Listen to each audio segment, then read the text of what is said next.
Une équipe de riveurs, ça comporte, c'est important rapidement de vous le dire, 3 personnes. Le riveur qui se trouve à l'extérieur du bateau et qui reçoit la tête de rivet qui est toute rouge, qui est très rouge, et elle l'écrase. Mais à l'intérieur, il y a un professionnel suffisamment compétent qui tient la tête du rivet. De l'autre côté, vous imaginez un petit peu, qui tient la tête de rivet avec force, parce que le riveur, de l'autre côté, il ne faisait pas avec un marteau, mais avec un marteau pneumatique. Vous savez, les pétards, on en parle. Et puis, il y avait une petite forge à l'intérieur. Et c'était un petit mousse, un chauffeur, comme on appelait un chauffeur de clous.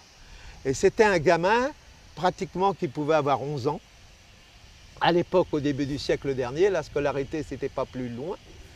Et qui faisait chauffer ces rivets, les lançait ou les passait dans une goulotte au teneur de tas, qu'ils passaient dans le trou et qui étaient écrasés.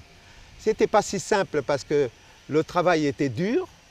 Fallait positionner rivets à peu près placés, 450 à 500 rivets par jour pour gagner sa croûte. Parce que c'était à la pièce que les gens travaillaient là. Et puis quelquefois ça ne se finissait pas, mais ça se passait par coup de pied dans le cul auprès du chauffeur de clous, le branleur qui était là.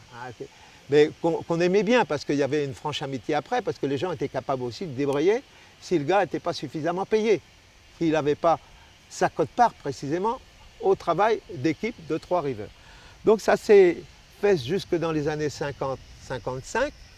Et après, d'une part, ce n'était pas déjà en 50-55 à 11 ans qu'on était chauffeur de clous, mais c'était beaucoup plus tard. Des gens qui n'avaient pas beaucoup de formation professionnelle, mais qui pouvaient sortir de l'école à 14-15 ans.